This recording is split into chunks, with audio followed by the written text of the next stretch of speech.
Hey, hey, hey, welcome, welcome, welcome. You are tuned into Hello English World, the podcast that makes learning English feel like hanging out with your best friends. That's right.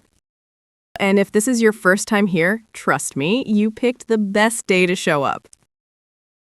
Together, we are your English learning companions, your guides, your cheerleaders, and honestly, your biggest fans. This channel was built for one reason and one reason only, to make English feel easy. Not scary, not boring, not complicated. Just real, natural, the kind of English you actually use in everyday life, at work, at school, with friends, at the airport, at Starbucks. Anywhere, really. That's the beauty of it. So whether you're a total beginner or you've been studying English for years and just want to sound more natural, you are in the right place. Welcome to Hello English World!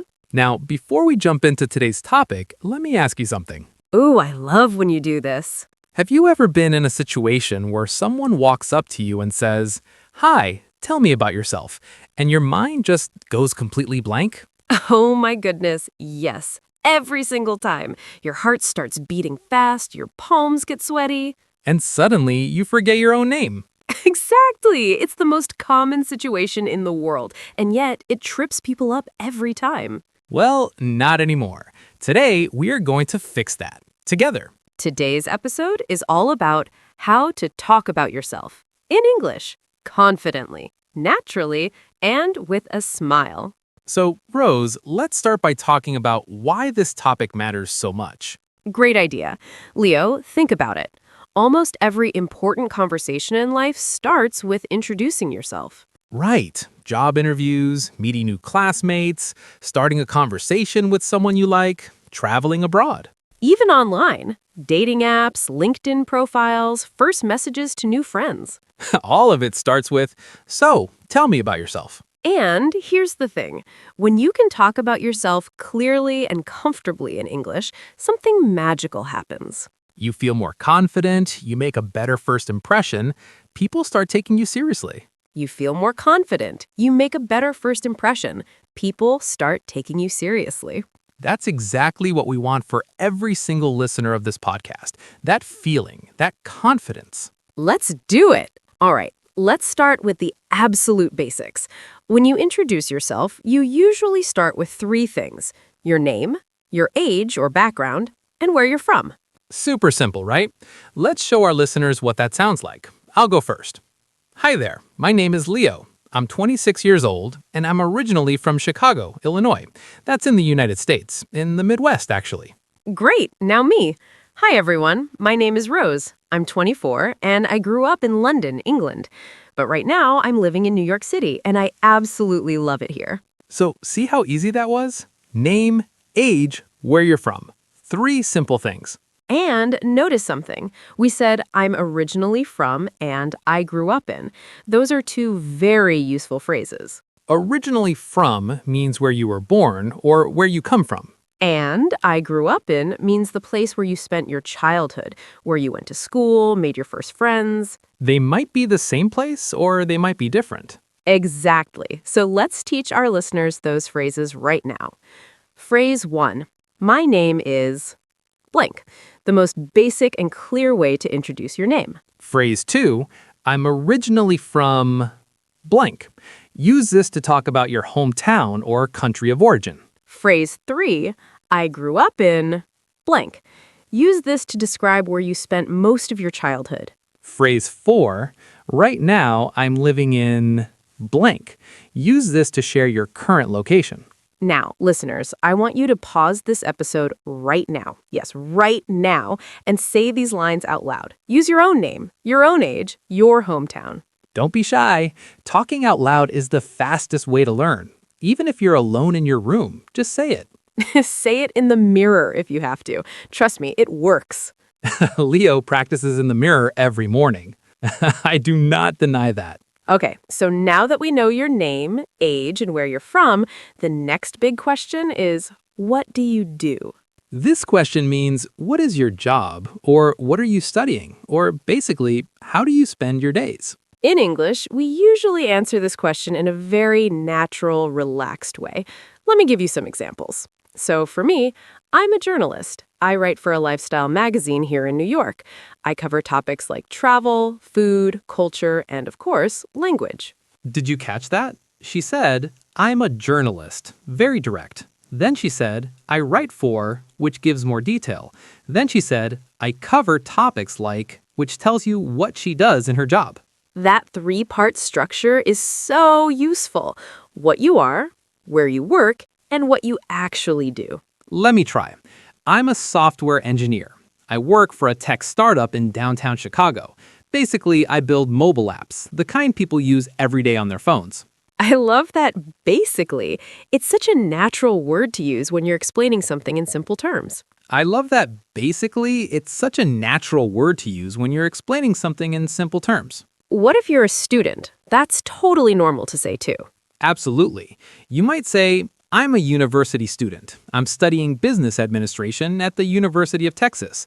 Or, I'm in my second year of high school. Or maybe you do multiple things. I'm a part-time nurse and I'm also studying for my master's degree.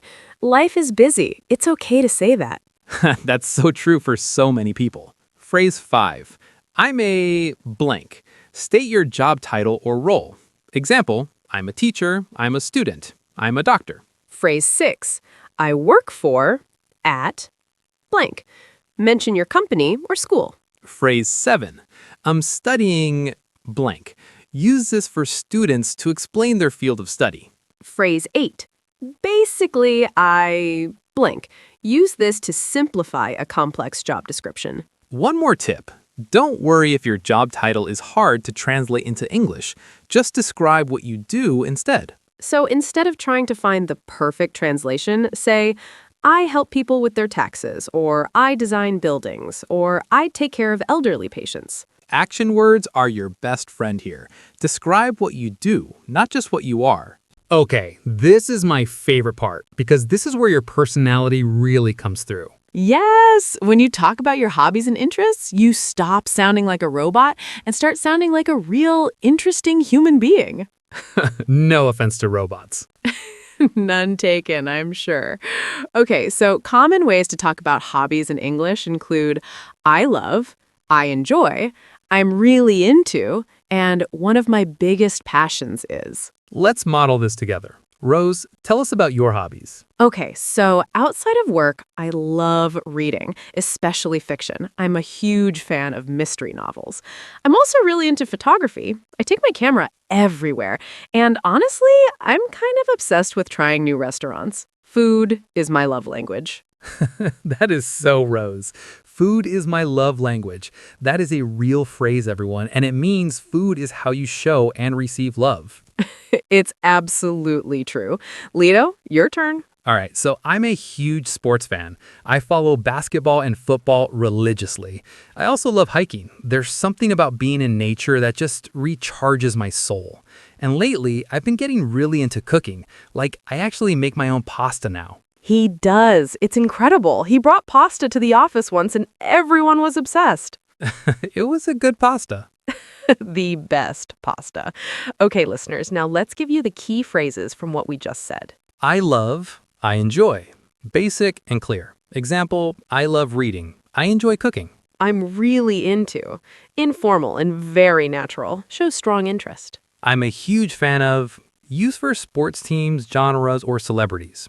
Lately, I've been getting into. Use for new hobbies or interests. One of my biggest passions is more formal, great for interviews. Now, here's a bonus tip. When you talk about hobbies, don't just name the hobby. Say why you love it. This makes such a difference. I love hiking is good, but I love hiking because being in nature helps me de-stress and think clearly. That is interesting. That's the kind of thing that makes people want to keep talking to you. The because is the secret weapon. Always bring the because. Now let's go a little deeper. Sometimes when someone says, tell me about yourself, they want to know more than just facts. They want to know, who are you as a person? This comes up a lot in job interviews, college applications, and deeper conversations. So let's practice talking about personality and values.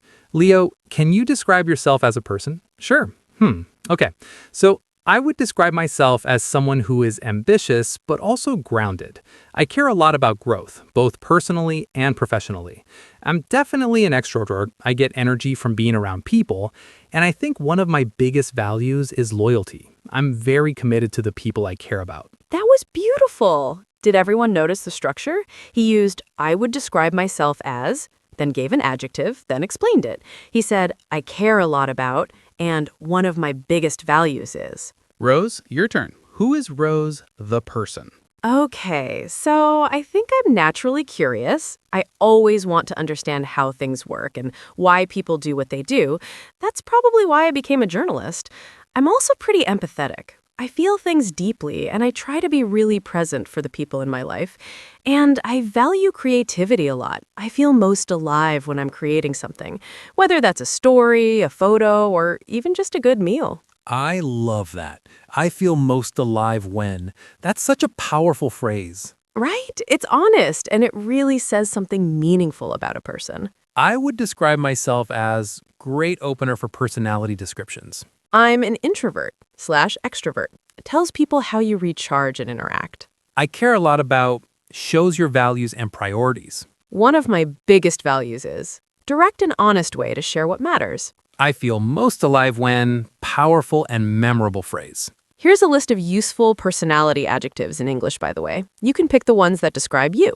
Positive traits, ambitious, creative, empathetic, loyal, curious, adaptable, disciplined, optimistic, patient, enthusiastic. More nuanced traits: introverted, reserved, independent, detail-oriented, analytical, spontaneous, idealistic. Good interview phrases: results-driven, team player, self-motivated, quick learner, problem solver. Don't try to use all of them at once. Pick 2 or 3 that feel most true to who you are.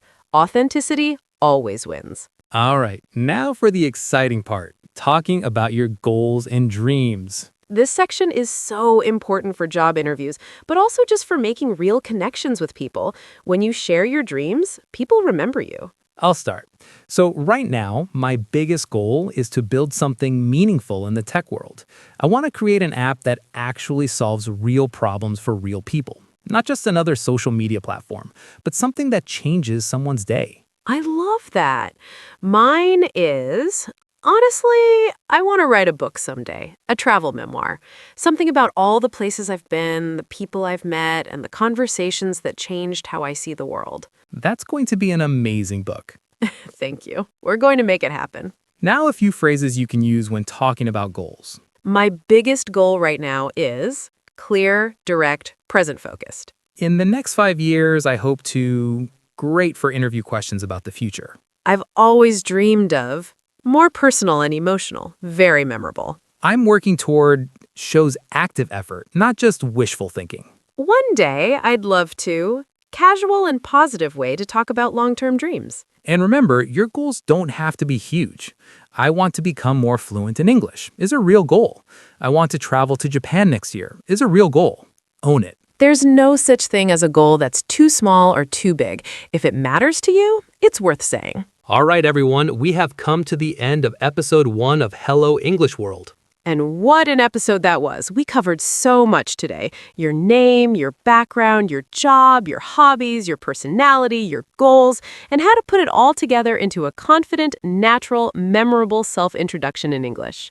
I hope you feel more confident about introducing yourself in English after today. Remember, confidence doesn't come before practice. It comes from practice. So practice. Every day, a little at a time, and before you know it, you'll be having conversations in English that you never thought was possible. That's what this podcast is all about. Real English, real conversations, real growth. Welcome to Hello English World, and welcome to your English journey. Leo, what did you think of today's episode? Honestly, I think this is just the beginning. I feel like our listeners are going to do incredible things with what they learned today. I agree. I already can't wait for the next episode. Same. All right, before we go, we have 3 very important things to ask you. 3 very, very important things. Number 1, if you enjoyed today's episode, please like this video. It takes literally 2 seconds, and it tells YouTube that this content is worth sharing. That means more people get to learn English with us, and that is the whole point. Number 2, subscribe to Hello English World. We have so many amazing episodes coming your way. Conversation skills, job interview English, travel English, everyday slang, American idioms, British expressions, and so much more. You do not want to miss a single one. And make sure you hit that notification bell. It's the little bell icon right next to the subscribe button. Hit it so you get notified every time we upload a new episode. Number 3, and this is our favorite one, leave us a comment. Introduce yourself in the comments below. Use the phrases from today's episode and tell us, what's your name? Where are you from? What do you do? What do you love? We genuinely read every single comment, and if you're lucky, we might just reply to yours. This community is everything to us. You are the reason we do this. And knowing that Hello English World is making a difference in even one person's life, that makes every episode worth it. So thank you. Truly, thank you for listening. Thank you for learning. Thank you for being part of this journey. This is Leo and Rose signing off from Hello English World. See you in the next episode.